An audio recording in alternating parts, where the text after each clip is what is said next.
ህዝባዊ ወያኔ ሓርነት ትግራይ ህወሓት የክተት አዋጅ አወጀም።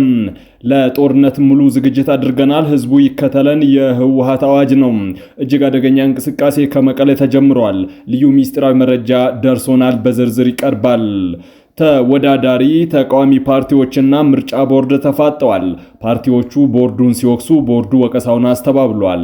ተጨማሪ ዘገባ ይዘንበታል። መገናኛ ብዙሃን ባለስልጣን ያገደው ዋዜማ ሬዲዮ ምላሽ ሰጥቷል። የአዲስ አበባ ከተማ አስተዳደር ለሀገሪቱ ከፍተኛ የገቢ ምንጭ ሆኖ ሳለ ከድጎማ በጀት ውጪ መደረጉ ለከተማዋ እድገት የፈጠረው ሳንካ በመረጃ ሰዓታችን ይተነተናል። ክቡራትና ክቡራን የጥበብ ሚዲያ ቤተሰቦች በዛሬው ቆይታችን እነዚህንና ሌሎችንም ሀገር አቀፍ መረጃዎችን በዝርዝር ወደ እናንተ እናቀርባለን። ለቤቱ አዲስ ሆናችሁ ሰብስክራይብ በማድረግ የደወል ምልክቷን በማብራት የቤቱ አባል ትሆኑ ዘንድ በታላቅ ትህትና እንጋብዛለን። በዲጂታል ማርኬቲንግ ለተሰማራችሁ ውድ ቤተሰቦቻችን የዕለቱን የክሪፕቶ ከረንሲ ዋጋዎችን ነግረናችሁ ወደ ዝርዝር ዘገባዎቹ እናልፋለን። ጥበብ ሚዲያ የህዝብ ድምጽ ነው። ዛሬ በዲጂታል ማርኬቲንግ የክሪፕቶ ንግድ ቢትኮይን 88733.7 ዶላር እየተሸጠ ነው፣ 0.7% ቀንሷል። ኢትራም 2937.6 ዶላር እየተሸጠ ሲሆን 0.6 በዛሬው ዕለት ቀንሷል። ዲጂታል ዶላር 0.9 ዶላር እየተሸጠ ሲሆን 0.01% ቀንሷል። ሶሎና 126.5 ዶላር እየተሸጠ ሲሆን 0.3% በዛሬው ዕለት ቀንሷል። ትሮን 0.2 ዶላር ይሸጣል፣ 0.9% ደግሞ በዛሬው ዕለት ጨምሯል።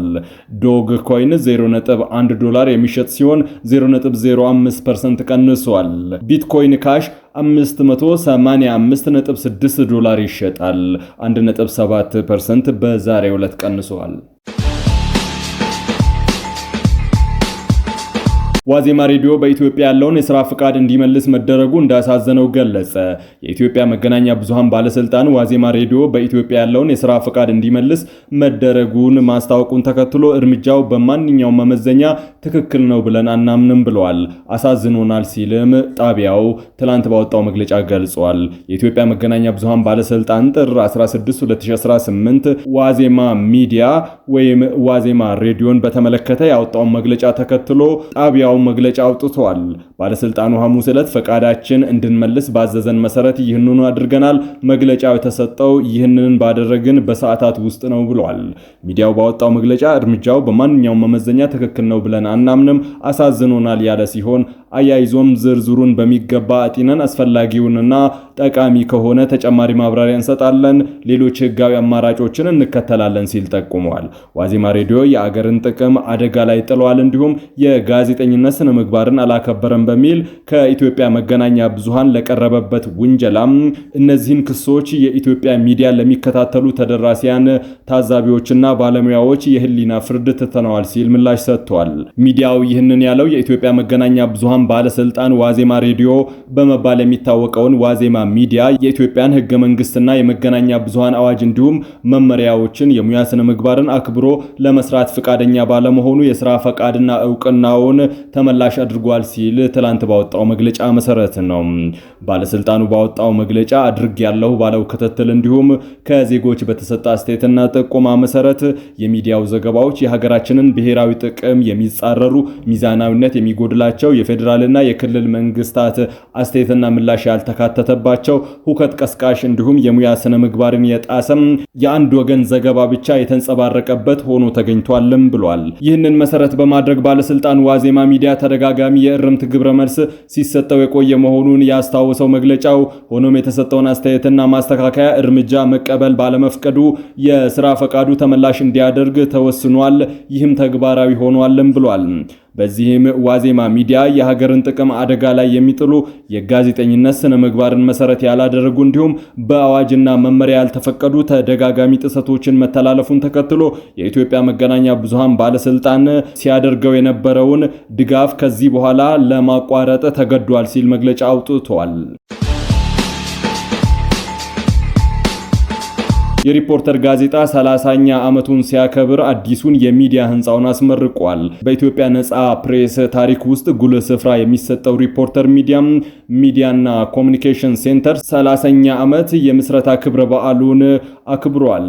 ዋና መስሪያ ቤት ህንጻውንም በዕለቱ አስመርቋል። በ1987 ዓመተ ምህረት በጋዜጠኛ አማራ አረጋዊና በአርቲስት አበበ ባልቻ የተመሰረተው ሪፖርተር ባለፉት 3 አስርት ዓመታት ውስጥ በኢትዮጵያ ፖለቲካዊ፣ ማህበራዊና የኢኮኖሚያዊ ጉዳዮች ላይ መረጃዎችን ለአንባቢያን ሲያደርሱ ቆይቷል። ነጻ ፕሬስ፣ ነጻ ሐሳብ፣ ነጻ መንፈስ የሚል መሪ ቃል ያለው ሚዲያው ባለፉት ዓመታት ከማስፈራሪያ እስከ ግድያ ሙከራን ጨምሮ በርካታ ችግሮችን ማለፉን አቶ አማራ ተናግረዋል። ስለ ህንጻው የተናገሩት የሚዲያው መስራችና ባለድርሻው አቶ አማራ አረጋዊ የራሱን ዋና መስሪያ ቤት ለመገንባት ከከተማ አስተዳደሩ በሊዝ በገዛው ቦታ ላይ ዋና መስሪያ ቤቱን ለመገንባት ከባንኮች ብድር ጠይቆ ስለተፈቀደለት ለመገንባት ችሏልም ብሏል። ከዚህ በኋላ ሪፖርተር በራሱ ቢሮ ሆኖ ይሰራል ማለት ነው ሲሉም ገልጸዋል።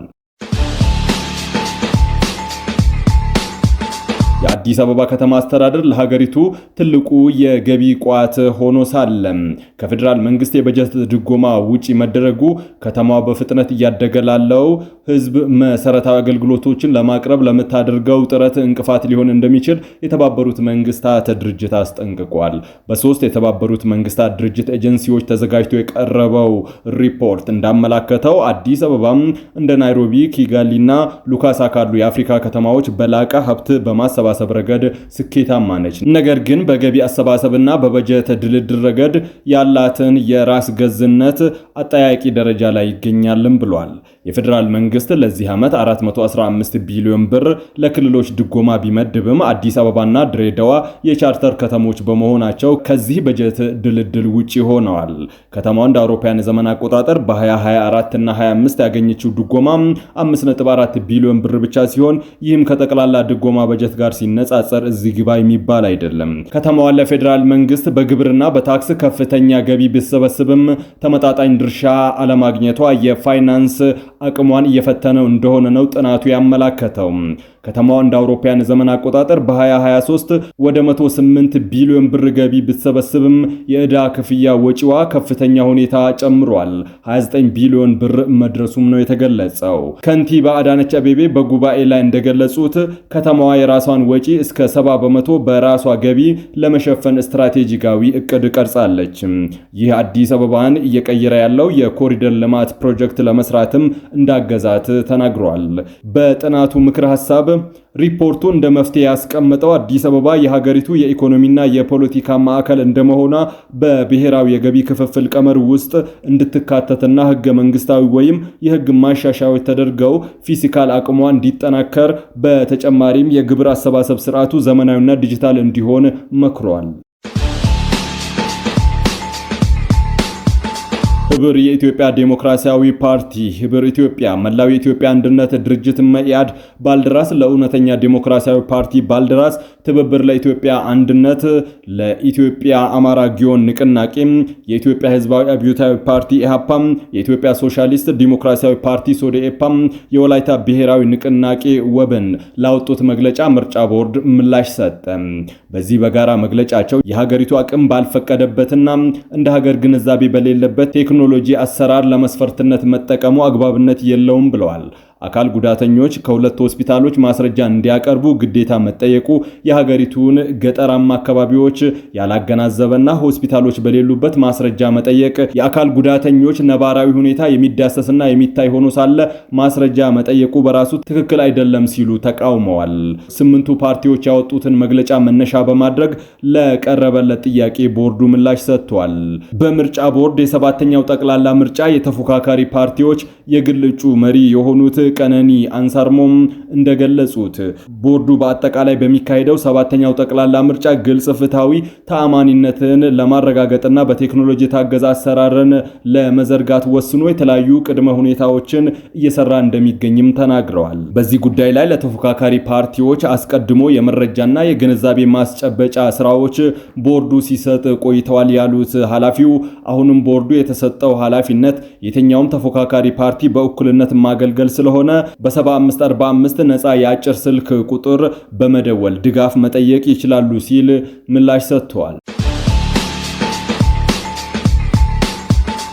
ህዝባዊ ወያኔ ሓርነት ትግራይ ህወሓት ላለፉት 3 ዓመታት ሲያደርግ የቆየውን የሁለተኛ ዙር የጦርነት ዝግጅት ማጠናቀቁን በይፋ አስታውቋል። የፕሪቶሪያ ሰላም ስምምነት በስነ ስርዓቱ ሳይተገበር 3 ዓመታት አልፈውታል።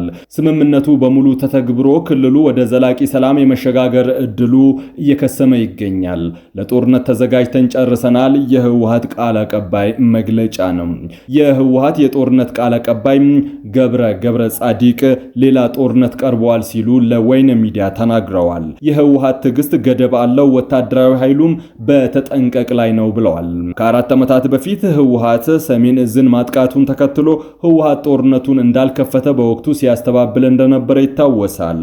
ሆኖም ያኔው የህወሓት ቃል አቀባይ ገብረ ጻዲቅ ጦርነቱን የጀመርነው እኛንን ሰሜን እዝን አጥቅተናል ሲሉ በይፋ እምነታቸውን መስጠታቸው የሚታወስ ነው። የ4 ኪሎን ድርጊት በዝምታ እንመለከትም፣ ጦሩ ተዘጋጅቷል የሚሉ የጦርነት እቅድ መረጃዎችን ይፋ አድርገዋል።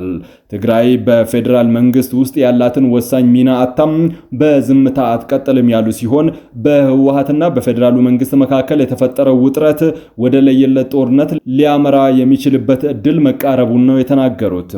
አሁን ላይ ገደብ የሌለው ትዕግስት አይቀጥልም፣ ሁሉን አቀፍ ዝግጅት ተደርጓል። የህወሓት ወታደራዊ ኃይል ለተልእኮ ዝግጁ ነው፣ ህዝቡም ለሚመጣው ነገር ዝግጁ ሆኖ ይጠብቅ ሲሉ የክተት አዋጅ አውጀዋል። ህወሓት በቃል አቀባዩ በኩል አዲስ ያስነገረው መልእክት ውጥረቱ ከወትሮ በተለየ ሁኔታ ባየለበት ወቅት ትኩረት የሚስብ ሆኗል። በአሁኑ ወቅት በፌዴራሉ መንግስትና በህወሓት መካከል የለየለት የጠላትነት ስሜት የሚታይ ሲሆን አንዳቸው ሌላኛቸውን ለማጥፋት ጊዜ እየጠበቁ ይመስላል። ከኤርትራ ወታደሮች ቅንጅት ፈጥሯል የሚባለው ህወሓት ጥቃት ለመክፈት የቀበረውን ከባድ መሳሪያ ከማውጣት አንስቶም ጸረ ድሮን መሳሪያዎችን እንደታጠቀም መናገሩ ይታወሳል። ቃል አቀባዩ ስለ ህወሓት ወታደራዊ ቁመና በሰጡት ማብራሪያም ማንኛውም ግዳጅ ለመፈጸም በተጠንቀቅ ቆመናልም ብለዋል።